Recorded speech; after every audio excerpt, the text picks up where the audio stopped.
सर्वप्रथम सर्वांना नमस्कार. व्यासपीठाला वंदन.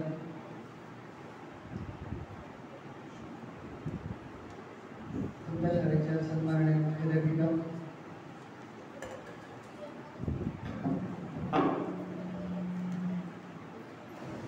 या ठिकाणी उपस्थित असलेले सर्व शिक्षक बंधू, शिक्षकेतर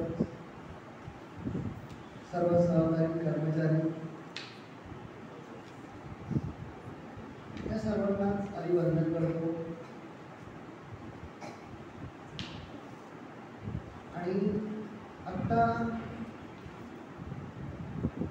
साधारणतः 11:30 वाजता शाळेत आलो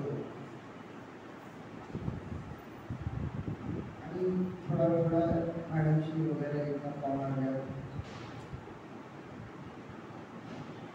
असं पण एक 10 मिनिटं झाली येऊन मला. आणि तुमच्या सगळ्यांचं मी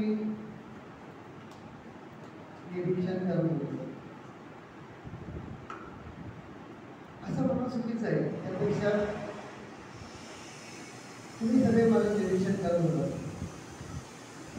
कोण आहे हा माणूस, काय सांगताय.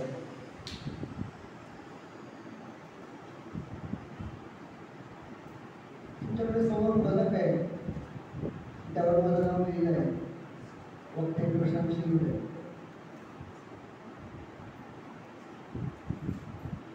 मला तुमच्याकडे कोणी सांगू शकेल का, आपण गप्पा पाहूया, मला तुमच्याकडे कोण सांगेल का की आता गेल्या 8-10 दिवसापासून किंवा 10-12 व्याख्यानं झाली किंवा 10-12 जर माझ्यासारखे येऊन गेले आणि तुमच्याकडे बोलले, तुम्हाला काय ऐकून झाल्यानंतर काय वाटतं नेमकं? कोण सांगेल मला? तुमचं व्याख्यान संपलं आणि त्यावेळेस नेमकं काय वाटतं? कोण सांगू शकेल? पटकन काय असे उभारून पटकन सांगायचं. आमच्याकडे कोणीतरी येतं. आम्ही सगळे इतिहास संकलन समितीचे कार्यकर्ते आहोत. विषय काय लक्षात घ्या, इतिहास संकलन समिती, त्याला आपण हिस्ट्री इतिहास, त्याचा अभ्यास करणारी माणसं आहोत आम्ही सगळे. तुमच्याकडे येणारी आणि वेगवेगळ्या विषयावर सगळेजण बोलतात. आज मी पण एका वेगळ्या विषयावर तुमच्याशी गप्पा मारणार आहे. बहुतेक मला असं वाटतं की 11 किती वाजता 12:30 झाले, म्हणजे मला एक अर्धा तास वेळ आहे. कारण त्यानंतर म्हणजे मला ते एका वेळ दिलेला आहे. 1 वाजता तुमच्या खाण्याची वेळ आहे. म्हणजे तुमची इच्छा असेल तरी तुमचं पोट तुम्हाला इथं बसू देणार नाही, भूक लागलेली असेल. आलं का लक्षात? त्यामुळे भूक लागलेली असताना मी किती चांगलं बोललो तरी तुमच्या मनात उतरणार नाही ते. बरोबर आहे ना? असं होत आहे, भूक लागलेली आहे, रिकाम्या पोटी किती पण चांगलं बोललो तरी ते बसणार नाही, आवडणार नाही, चालणार नाही. मी तुम्हाला छोटासा प्रश्न विचारला होता. आम्ही सगळे येऊन गेल्यानंतर तुम्हाला नेमकं काय वाटतं? तुम्ही काय करतात? हां, व्हेरी गुड. एक्झॅक्ट खूप छान उत्तर दिलं बघा. आपल्याला करायचंय, ही सगळी महापुरुष का अभ्यासायची, किंवा इतिहास हा विषयच का अभ्यासायचा, हे मी तुम्हाला 1 मिनिटात सांगतो, जास्त वेळ देईल. ठीक आहे. त्याच्या काळात होऊन गेले, म्हणजे आधी होऊन गेलेल्या घटना या आपल्यासाठी मार्गदर्शक असतात. त्याच्या काळात होऊन गेलेल्या घटना या आपल्यासाठी मार्गदर्शक असतात. काय मार्गदर्शक असतात या, तर आपल्या आजच्या समस्या सोडवण्यात त्या आपल्याला मदत करतात. आपल्या आजच्या समस्या सोडवण्यात आपल्याला मदत करतात. आणि त्या एकदा सुटल्या की आपला उद्याचा भविष्यकाळ जो असतो तो उज्ज्वल होतो, चांगला होतो. बघा, थोडंसं लक्ष देऊन ऐका. मला प्रश्न आहे की तुम्ही 3री पासून तर 10वी पर्यंतचे मुलं आहेत, आणि मी साधारणतः आज प्रयत्न करणार आहे की ते तुम्हाला समजेल असंच बोलावं. एक छोटंसं उदाहरण सांगतो. छत्रपती शिवाजी महाराज हे नाव तुम्ही सगळ्यांनी ऐकलंय नक्की. त्यांच्या आईचं नाव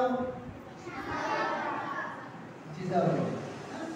आता तुमच्या वयाच्या असताना, तुम्ही ज्या काही वयाच्या आहात, कोणी 8, 10, 12, 13, पण जास्तीत जास्त 15 वर्षापर्यंत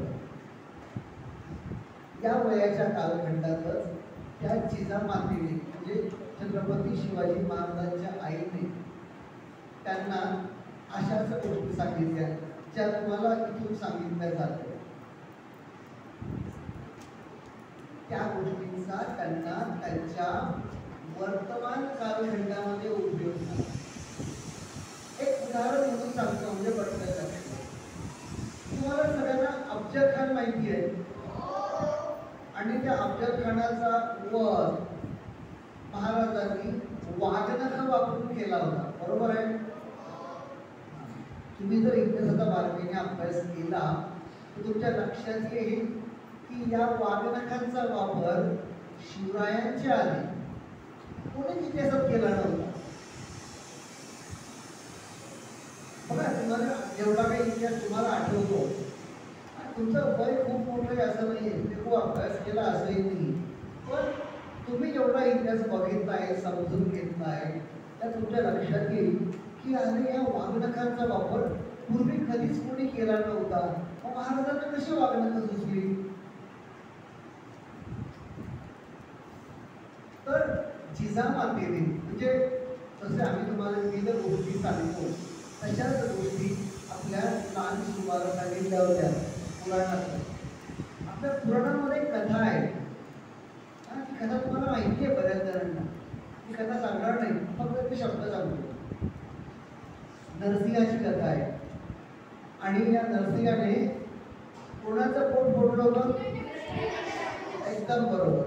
म्हणजे तुम्हाला नरसिंह आणि हिरण्यकश्यपूची कथा माहिती आहे, आणि त्या हिरण्यकश्यपूचा वध त्या नरसिंहाने वाघनखांच्या साहाय्यानेच केला.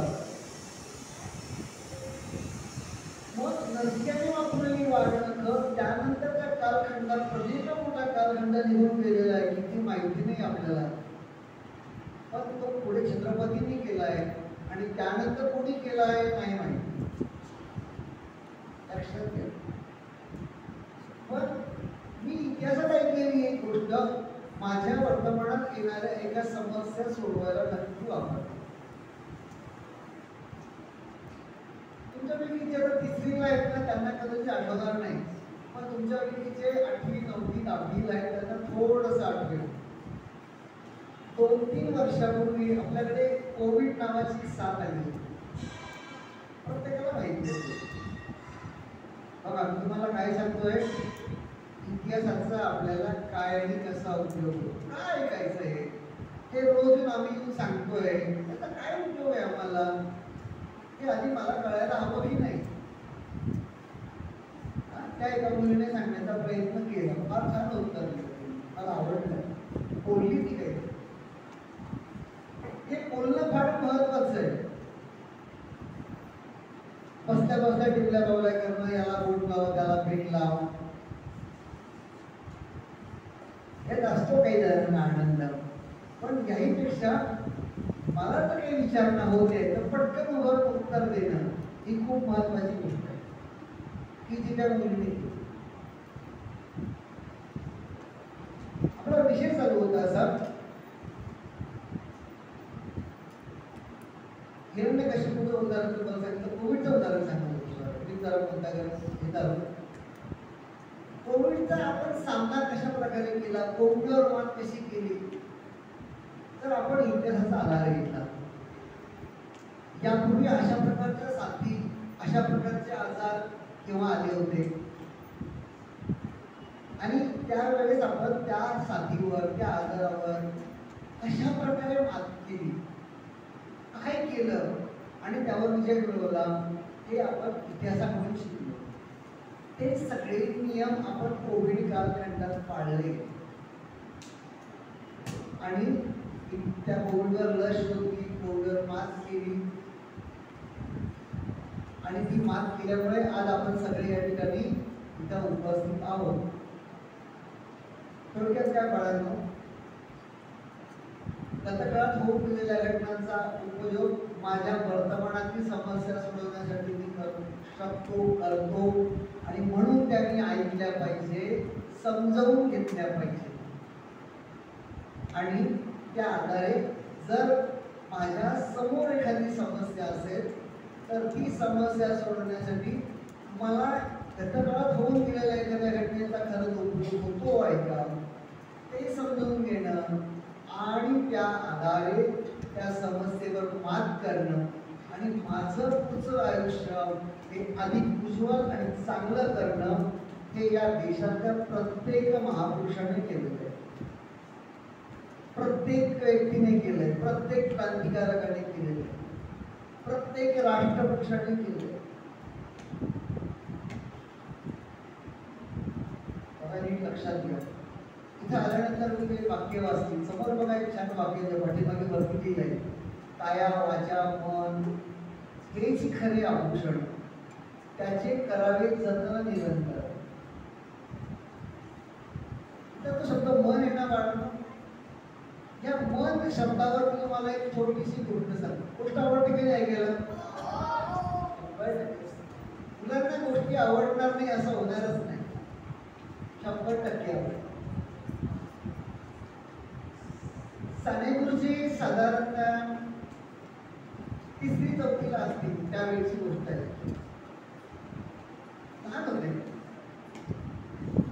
तुमच्यापैकी बघा काही जण 3रीला आहे, 4थीला आहे, तुमच्याच वयात. त्यावेळेस असं खेळत होते. दापोली जवळ कोकणामध्ये रत्नागिरी जिल्ह्यात दापोली जवळ हे गाव आहे त्यांचं, तिथे राहत होते घर. आणि त्यावेळेस अशी राज्यासारखी अगदी फ्लॅट सिटी किंवा पायी लावलेले बाथरूम वगैरे असे बाहेर, घराच्या बाहेर लहान मुलांची आंघोळ केली जायची. आईने, त्यांची आई होती, तिचं नाव यशोदा होतं. छत्रपतींच्या आईचं नाव इथं जिजाबाई होतं, तसं सानेगुरुजींच्या आईचं नाव यशोदा होतं. आणि त्या माऊलीने आपल्या बाळाला आंघोळ घातली आणि आंघोळ केलेलं आपल्याला फ्रेश वाटतं का नाही? छान वाटतं, वाटतं ना? प्रत्येकाला वाटतं का नाही? आंघोळ करून बाहेर आलो की आपल्याला कसं मस्त वाटतं ना. पण आपल्या घरामध्ये आपली जी घरं आहेत ना, ती अशी स्टाईल असते घरामध्ये, छान मस्त पैकी. माहिती ना, घर आपल्या घरात स्टाईल होती. ते मातीची घरं होती. त्या मुलाची बाळाची आंघोळ झाली म्हणजे 3रीचा मुलगा असतात ना, 3रीला असतानाची गोष्ट आहे. सानेगुरुजी 3रीला बोलतात. आंघोळ केली आणि त्याने आपल्या आईला सांगितलं, आई माझी आता आंघोळ करून पाय एकदम स्वच्छ आहे आणि खाली ना माती आहे, त्या मातीवर ते मी ठेवले तर ते खराब होते. मग मी काय करू? आईने विचारलं काय करू? म्हणून आईला समजलं तुझा पदर जो आहे तो खाली अंतर, मी त्याच्यावर माझ्या पाय ठेवतो. बरं कळतंय का तुम्हाला?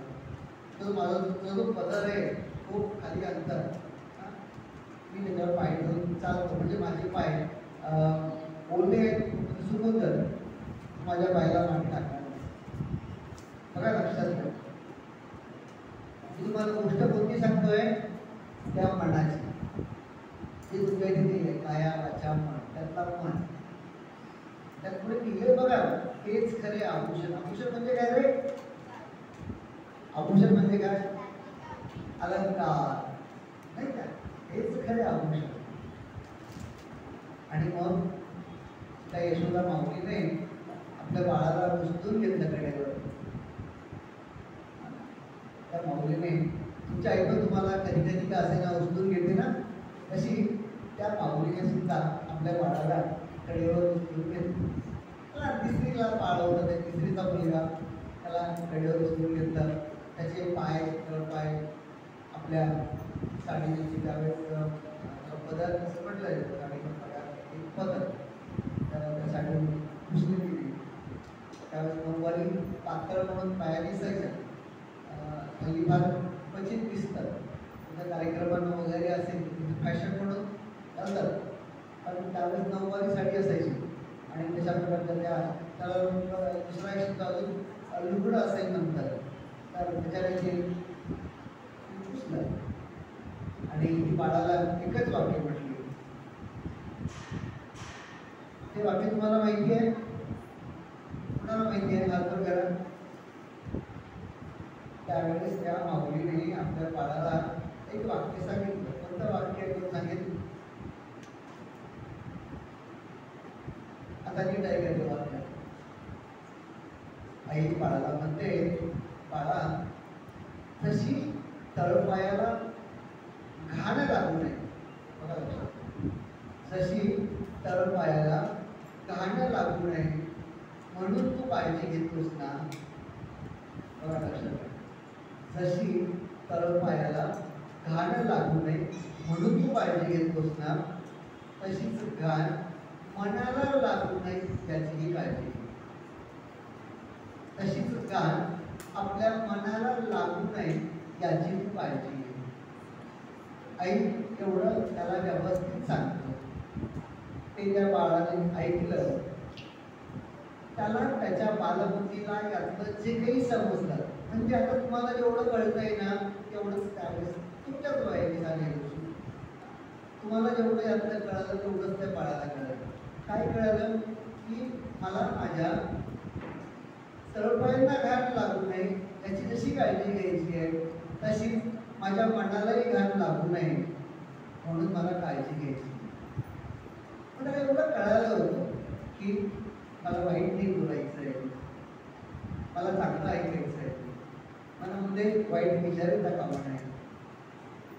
ते आले तरी त्याला थांबून धरायचं, चांगल्या गोष्टी ऐकायच्या, त्याच बोलायच्या. एवढी साधारणतः एवढी गोष्ट त्याला कळली. एवढी तुम्हाला पण कळली असेल का नाही? तुम्ही अजून एक गोष्ट करू शकता.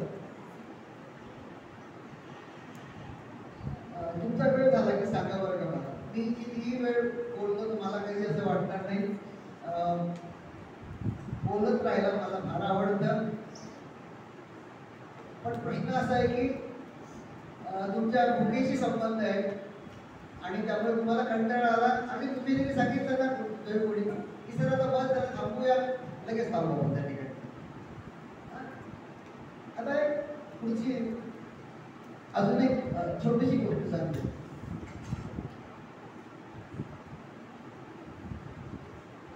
गोष्टच काय सांगतो तुम्हाला मी, कारण तुम्ही मुलं आहेत. तुमच्या जागी जर 60, 50, 40, 50, 60 माणसं राहिली असती तर मी त्यांना वेगळी सांगितली असते. पण जेव्हा माझ्या लक्षात आलं त्यावेळी मुलं फार लहान आहे, आपण त्यांना छान गोष्टी सांगतोय. सहानुभूतीने स्वतः एक गोष्ट आहे. एक मोर्या असतो, मोर्या माणसाचं मुलाचं नाव आहे मोर्या. अगदी तुमच्यासारखंच. बघा लक्षात आहे, सहानुभूतीने खूप साहित्य दिलं. गाजलेलं पुस्तक कोणतं कोणाला माहिती आहे? साने गुरुजींच्या एखाद्या पुस्तकाचं नाव एक आहे. आणि श्यामचे हे पुस्तक आणि तो चित्रपट बघितलाय तुम्ही? तो चित्रपट पण आहे, हे एक जुना पण आहे, नवीन पण आहे. म्हणजे जुनी प्रक्रिया प्रल्हाद देशपांडे यांनी तयार केला होता आणि आता नवीन पण त्याची हे आलेली आहे आधुनिक कालखंडाच्या अनुषंगाने सुद्धा चित्रपट आलेला आहे. तो तुम्ही सगळ्यांनी बघितलेला असेलच. तुम्हाला माहिती म्हणून सांगतो या श्यामची आई पुस्तकाबद्दल. ही गोष्ट तुम्हाला वेगळी सांगतोय, गोऱ्या म्हणूनची छोटं श्यामची आईबद्दल बोलतो. साने गुरुजी स्वातंत्र्य लढ्यामध्ये सहभागी होते, ब्रिटिशांविरुद्ध संघर्ष करत होते, चळवळी करत होते. त्यांच्यावर गांधीजींचा मोठा प्रभाव होता. जे गांधीजींचं वागणं बोलणं त्यांचे विचार मोठा पगडा होता गांधीजींचा त्यांच्या मनावर. आणि त्या अनुषंगाने ते 1930च्या सभेने गायले बंगालच्या आंदोलनात, 1942च्या चलेच्या आंदोलनात आणि खानदेशामध्ये त्यावेळेस 1936ला फैजपूरला एक मोठं अधिवेशन भरलं होतं काँग्रेसचं. त्याच्या यशस्वीतेसाठी या माणसाने जीवाचं रान केलं, सगळी काम केली. हे त्या साने गुरुजी चित्रपटात दाखवलेलं आहे. किंवा जर तुमच्यापैकी कोणी श्यामची आई हे पुस्तक वाचलं नसेल तर आवर्जून वाचा. या वयात मुलांनी श्यामची आई हे पुस्तक वाचलंच पाहिजे.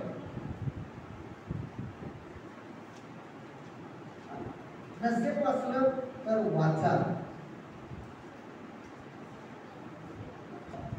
वर्तमान कालखंडात आपल्यासारख्या लहान मुलांवर संस्कार करणारे जे म्हणून मार्ग सध्या उपलब्ध आहेत त्यात सगळ्यात उच्चतम मार्ग साने गुरुजींचं श्यामची आई हे पुस्तक आहे.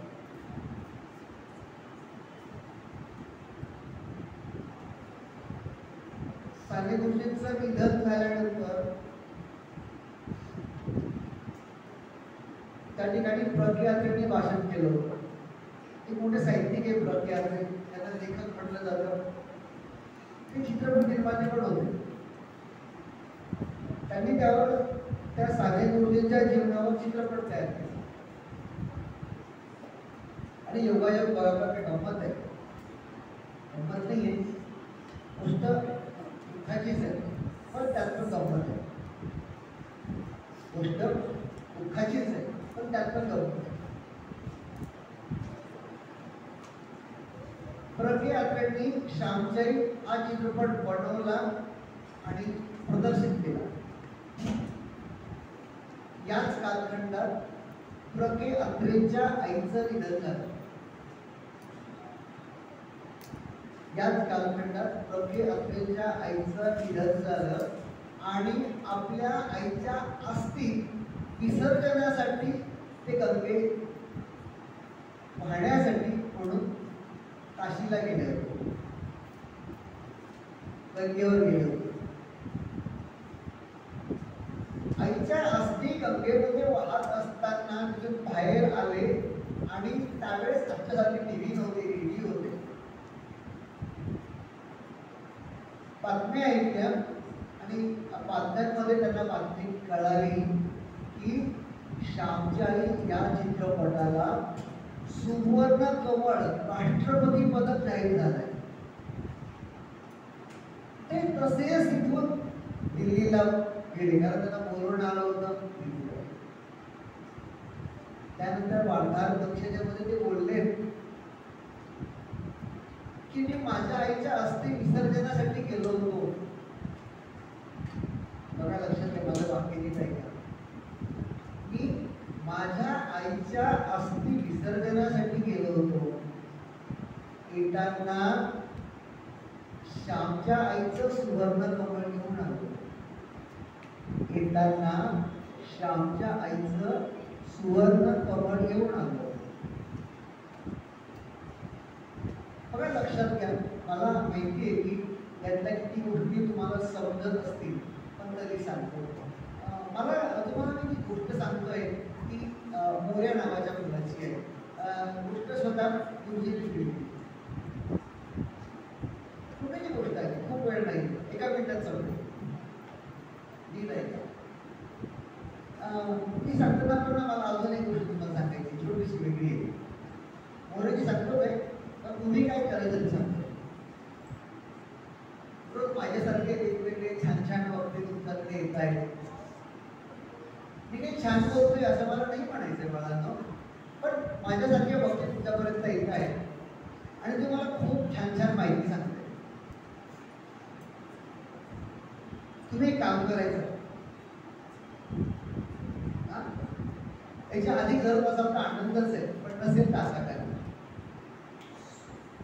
काय करा माहिती आहे का, तुम्ही जेव्हा घरी जातात रात्री झोपण्यापूर्वी, बघा रात्री झोपण्यापूर्वी एक कागद पेन घ्यायचा आणि आज कोण आले होते, त्यांनी काय सांगितलं आणि मला काय आठवतंय पटपट लिहून टाकायचं. थोडं करा, असं सगळ्यांनी करायचं. आणि सगळ्यांनी करून झाल्यानंतर काय करायचं, असं तुम्हाला जेवढं आठवतं ना, बरेच वक्त येऊन गेले आणि या संपूर्ण कालखंडात बरेच उपक्रम तुमचे होत आहेत, तर त्या उपक्रमांबद्दलही लिहून काढायचं आणि स्वतःची छान सुंदर हस्तपुस्तिका त्याची तयार करायची मस्तपैकी. छोटीशी 100 पाण्यापेक्षा कमी पाण्यात बघितली चालेल, काही प्रॉब्लेम. आणि ती हस्तपुस्तिका तुम्ही तुमच्या मॅडमांकडे किंवा हे जे सर आहे तुमचे जे आयोजक आहेत, बघा ही कल्पना खूप छान आहे, पण त्याहीपेक्षा तुम्हाला सांगतो की त्यांच्या मनात ही संकल्पना आली. ते महान आहेतच, त्यांचा विचार महान आहे, पण त्याहीपेक्षा बाळांनो ती माणसं जास्त थोर आहेत, जास्त मोठी आहेत, जास्त महान आहेत, तिची ही संकल्पना प्रत्यक्ष राबवत आहे. लक्षात घ्या, तुमच्यापर्यंत एवढं सगळं आणण्यासाठी जे जीवाचं ब्रँड करतात, साधी गोष्ट नाही आहे. आता तुमचे जे सर आहेत त्यांच्याकडे पुस्तिका द्यायची, त्यांना त्याच्याने 2 उपयोग होतील की त्यांनी जे काम केलंय ना त्यांच्या मनाचं समाधान त्यांना भेटेल. आणि जमलं तर मी संयोजकांना विनंती करेन की त्या पुस्तकांचा सुद्धा वाटलं तर एक छान कार्यक्रम करा आणि त्या कार्यक्रमाला परत आम्हाला सुद्धा एकदा संकलन समितीच्या लोकांना बोलवा. आम्हाला पण ऐकायला बघायला आवडेल की मुलांनी काय ऐकलं, काय लिहून घेतलं, त्यांना किती समजलं. आणि त्यावेळी जर बोललात येऊन वाचून नाही टाकले, जे काही आठवतं ते बोलून माझ्यासमोर टाकतंय ते नावाला ठेवून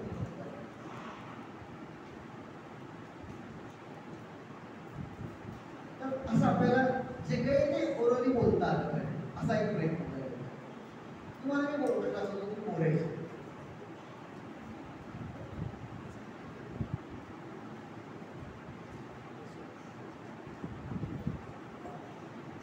ऐका व्यवस्थित. साधे मुली असे मुलांमध्ये बसलेले असतात.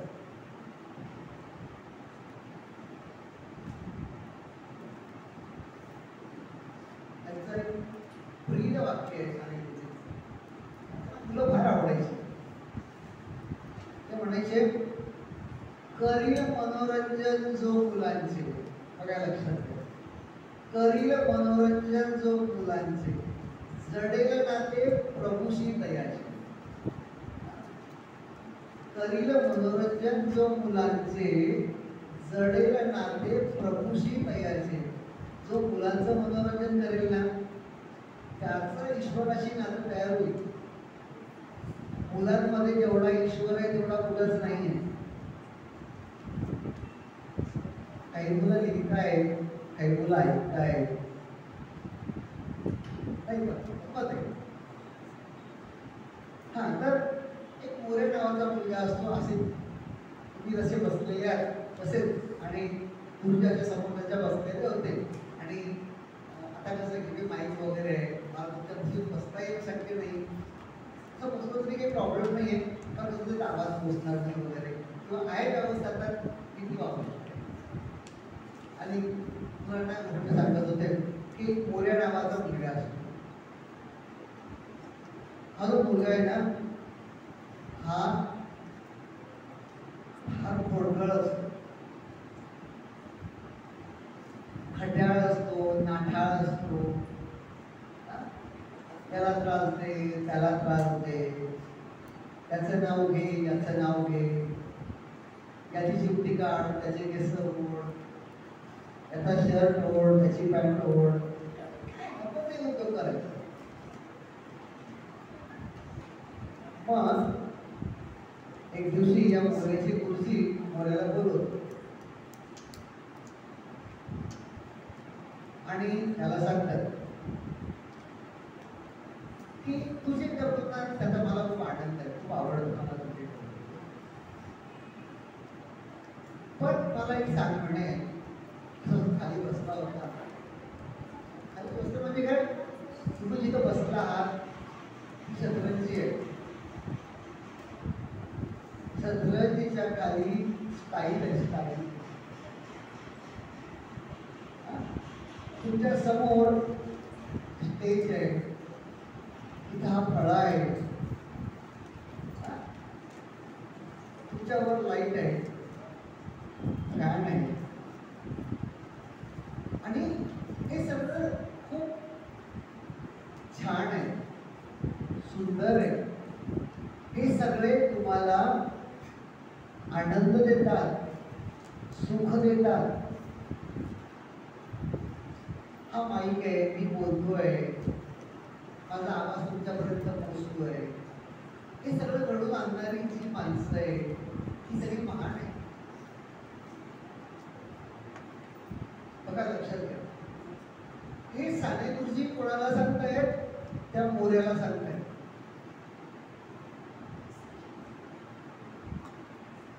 मोऱ्याला ते काय विचारलं माहिती आहे की जे मी तुम्हाला पण आता विचारणार आहे, हे सगळे तुमच्यासाठी करतात ना. माझा एक छोटा प्रश्न आहे, म्हणजे साने गुरुजींनी त्या मोऱ्याला विचारला प्रश्न की या सगळ्यांना त्या बदल्यात तू काय देतोस? हे सगळे तुझ्यासाठी करतात ना. अरे जो जवळचा मित्र हा सुद्धा तुझ्याशी गप्पा मारतो, म्हणजे तुझा वेळ गोळा करतो, पण या बदल्यात तू त्याला काहीतरी देणं लागतो पण नाही लागत. अशी एक गोष्ट साने गुरुजी त्या आपल्या मुलांना मोऱ्या नावाने सांगतात. तुम्हाला माझ्या बोलण्याचा अर्थ कळतोय का? कोणाला कळला? ज्याला कळला त्याने सांगायचं. काय कळलं तुला? कोणाला सांगायचं? मला जे सांगायचं आहे ते कोणाला कळालंय? बघा, मला जे सांगायचं आहे ते कोणाला कळलंय? गुरुजींनी मोऱ्याची गोष्ट मुलांना काय सांगितली आहे? छोटा प्रश्न. गुरुजींनी मुलांना त्या मोऱ्या नावाच्या मुलाची गोष्ट का सांगितली? कोण सांगेल? पटकन.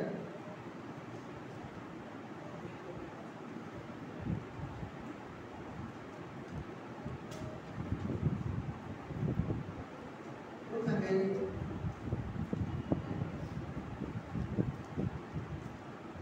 नाही कळत आहे.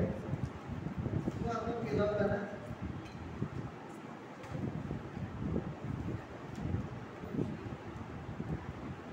काय काय असतं बघ, इथं कोणी चुकलं तर कोणी भासावर देणार आहे का तुम्हाला?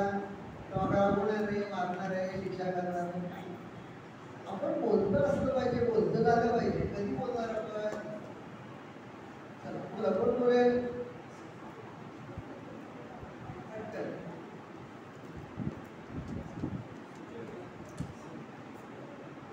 हा बोल. हा, आपणही दुसऱ्याला काहीतरी देणं लागतो ही भावना मनात येणार आहे.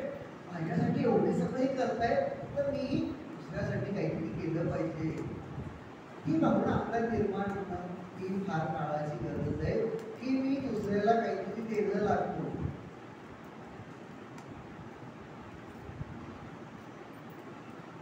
बराच वेळ झालेला आहे, तुम्ही परवानगी द्याल तर मी तिसरी छोटीशी गोष्ट सांगू शकतो, चालेल? एक तिसरी छोटीशी गोष्ट सांगतो.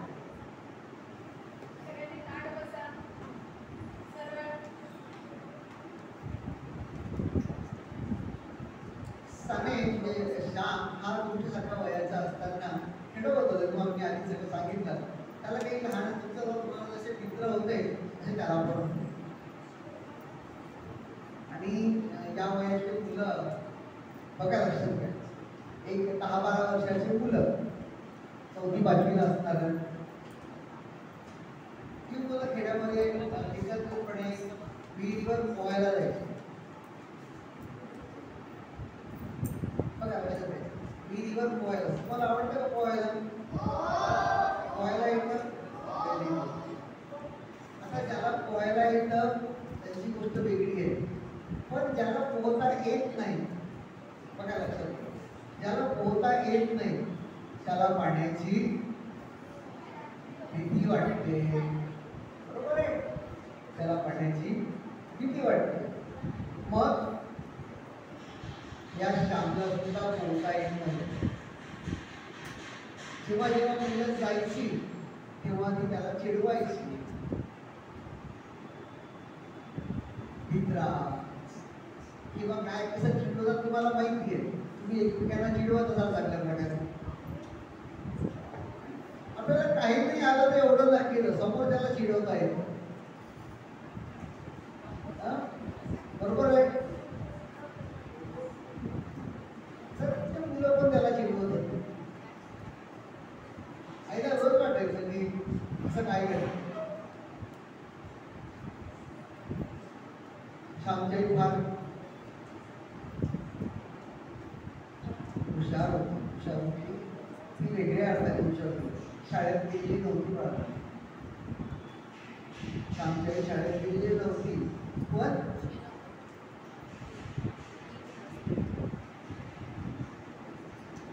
जीवन काय असतं हे त्या माऊलीला कळालेलं होतं. अशा प्रकारे आपल्या मुलाला कोणी भित्रावण केलं तिच्या मनाला आवडत नाही. मुलांची यायची वेळ होते, मुलं समोर दिसत आहेत, जात आहेत म्हटल्यावर मी मुलांना थांबवून देते, आणि आज श्यामला घेऊन जा म्हणून ती मुलांना सांगते. श्याम ऐकत नाही, मग ती श्यामला 2, 4, 5 धपाटे देते. धपाटे म्हणजे काय?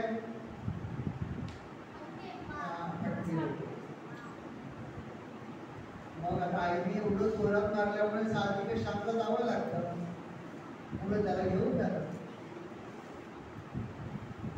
आईने गुपचूप एका मुलाला सांगितलेलं असतं, गेला ना गंमत म्हणून दाखवायला पुढे घेऊन जा विहिरीच्या काठावर, आणि दुसऱ्याने मागून जोरात टाकला पाण्यामध्ये. काय डेअरिंग आहे त्या माऊलीची, साधी गोष्ट नाही आहे. ती त्या मुलांना सांगते की एकाने त्याला पुढे घेऊन जा आणि पाठीमागून कोणीतरी याला पाण्यात टाकला, असा येणार नाही, जाणार नाही. आणि तसंच घडतं, मुलं त्याला काठापर्यंत घेऊन जातात विहिरीच्या. त्या विहिरीला पायऱ्या वगैरे नसतात, खोल असते, त्याच्यावर सरळ पाण्यात पडल्यानंतर जी प्रक्रिया घडते, हातपाय हलवतो, आरडाओरडा करतो सगळं, आणि मग 1-2 मिनिटानंतर त्याला जाणवतं की मी हातपाय हलवले म्हणजे मी वरती येतोय, आणि त्याला पोहतायला लागून जातं. काही वेळानंतर खूप चांगल्या प्रकारे तो पोहायला लागतो, म्हणजे त्या दिवसात खूप एक्सपर्ट होतो असे अर्थ नाही, पण त्याला पोहायला यायला लागतं. घरी आल्यावर ते सगळे मित्र आईला पण सांगतात की श्यामला पोहायला यायला लागलं. मग श्यामला आई विचारते, उद्या परत जाणार ना? श्याम आनंदाने हो म्हणतो. एखादी गोष्ट आली की हो म्हणणार की नाही. आता समजा माझं व्याख्यान तुम्हाला बोर झालं, आवडत नसेल, नाही आता तर काही योगच झाला, मी कंटाळलो. पण तुझं व्याख्यान आवडलं असेल तर चल उद्या पण येणार असं वाटेल ना. आणि बघा असंच झालं, मुलं आईला सगळं सांगतायत, एक मुलगा रडून सांगतोय आणि मुलांना आवडतंय सांगायला ना. आपण काही चांगलं केलं की ते सांगायला आवडतं का नाही? मला आवडणार नाही. तुम्ही स्वतःहून असं पुस्तक तयार केलं स्वतःचं, जे काही असेल तुमच्या शब्दांमध्ये लिहा. तुम्हाला जी काही भाषा मराठीत घ्या, इंग्लिशमध्ये लिहा, म्हटलं तर हिंदीत घ्या, पण रोज काय ऐकतात ना ते घ्या. त्याची छान वही तयार करा. एक 100 खडी वही घेऊन द्यायला सुरुवात केली तरी झालं. एक बारीक 100 खडी वही घ्यायची. रोज मी काय ऐकलं, काय शिकलो, काय बघितलं, कोण आले होते, त्यांचं नाव काय मला आठवत नाही का, ते काय बोलले ते आठवत नाही, कोणत्या विषयावर बोलले, त्यांनी काय सांगितलं, त्यात जे जे आठवलं ते घेऊन टाका.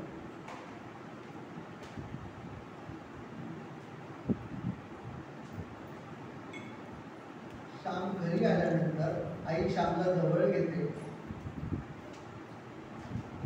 आणि मुलं गेल्यानंतर त्याच्या पाठीवर आईने मारल्याचे वळ म्हटलेले असतात, त्याला तेल लावतो आणि एक वाक्य परत मी बोलतो, नीट ऐका ते वाक्य. ती आईला सांगते, आई त्याला सांगते, श्याम, बाहेरचा कोणी माणूस व्यक्ती तर तुझ्या आईला जर वाईट बोलला तर तुला आवडेल का? प्रश्न आहे. बाहेरचा एखादा व्यक्ती माणूस किंवा बाई तुझ्या आईला जर वाईट बोलली, शिव्या दिल्या किंवा वाईट बोलली, तुला आवडेल का? सेम प्रश्न मी तुम्हाला विचारतो की तुमच्या आईला जर कोणी वाईट शब्द वापरला तुम्हाला आवडेल का? तसं मला ते आवडणार नाही ना म्हणे, तसं माझ्या मुलाला सुद्धा कोणी मित्रा असं म्हटलं की मला ते आवडणार नाही. माझा मुलगा लीडर व्हावा, तो जीवनात येणाऱ्या सगळ्या समस्यांना सामोरं जाण्यासाठी सक्षम व्हावा, म्हणून मी तुला मानतो. आणि केवळ उद्यापर्यंत निघून जाते. तर तुला आज जे पोहायला यायला लागलंय ते तुला कायमस्वरूपी काम असेल. आणि तुझ्या मनातली ही जी भीती गेली आहे ती तुला आयुष्यभर कामा असेल. तू कोणत्याही गोष्टीला याच्यानंतर घाबरणार नाही. माझा तुला मित्र नाही, तो लीडर आहे, तो सक्षम आहे, जीवनात येणाऱ्या समस्यांना सामोरा जायला तो तयार आहे, याचा मला अभिमान आहे. असंच काम तू तुझ्या आयुष्यात कर. बाळांनो, श्याम 10वीला असताना त्याच्या आईचं निधन होतं. आई त्यावेळेच्या आपल्या जवळच्या म्हणजे ते ज्या गावी होते त्या गावी शिक्षणाची सोय नव्हती. श्याम बाहेरगावी होता आणि आई सगळ्यांना सांगते की मी आजारी आहे हे श्यामला कळवू नका, त्याला अभ्यास करू द्या, तो अभ्यासाची संघर्ष मोठा होईल. पुढे एक परीक्षा झाल्यानंतर जेव्हा तो येतो तेव्हा त्याची मावशी त्या ठिकाणी असते. मावशी त्याला सांगते की श्याम तुझी आई देवाघरी गेली आहे. तो ज्या ठिकाणी आईच्या अस्थी असतात त्या ठिकाणी जातो, त्या अस्थी आपल्या हातात घेतो, ओक्साबोक्षी रडत असतो. त्याला त्याच्या आईची आठवण येत असते, आईची प्रत्येक गोष्ट त्याला आठवत असते.